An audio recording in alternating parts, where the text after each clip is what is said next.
найти хорошего учителя, который бы вдохновлял на решение задач. В жизни часто мы сталкиваемся с таким понятием, как трение. В моем понимании, ученый в первую очередь он пишет научные статьи. Интересуешься наукой и прогрессивными идеями? В проекте «Наука-наука» мы расскажем о молодых ученых Удмуртии, их исследованиях и достижениях. Мы познакомим вас с лучшими и перспективными, теми, кто знает, как устроен этот мир с научной точки зрения. Меня зовут Иван, я ученый.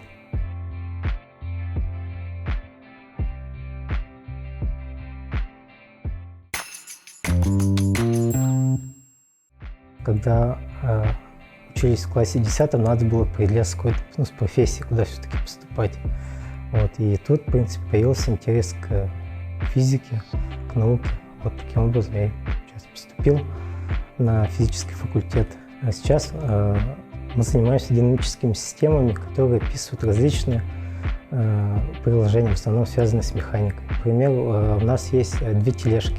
У нас простая механическая система, две тележки. И мы, например, хотим найти механизм, который бы разгонял эту систему. Такого рода задачи вот мы исследуем.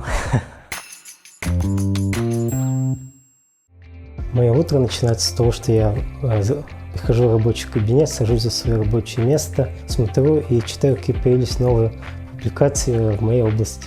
Здесь на доске приведены некоторые формулы, которые нужны для вывода уравнений движения тележки, состоящей из двух частей. В жизни часто мы сталкиваемся с таким понятием, как трение. Но на самом деле универсального закона трения на данный момент его нет просто.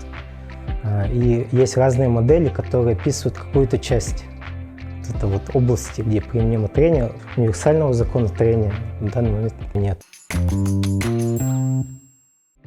Я соавтор книги «Избранные задачи неуравновесной механики». Она посвящена исследованию различных прикладных систем, которые встречаются в механике. На обложке этой книги приведен яркий пример такой системы, которая называется Крильский камень. Она обладает тем свойством, что хотя она на вид выглядит симметричной, но если мы закрутим ее в одном направлении, она будет продолжать свое вращение. А если мы закрутим в противоположном направлении, она в какой-то момент остановится и вернется к первому направлению вращения. В моем понимании, ученый в первую очередь он пишет научные статьи, различные журналы рецензируемые. Студентам надо научиться читать статьи и понимать, что в них написано. Когда ведешь пары, некоторые задают правильные вопросы. И видно, что людям интересно, и в принципе встречаются сюда такие студенты, которые могут пойти потом в науку. Найти хорошего учителя, который бы вдохновлял на решение задач.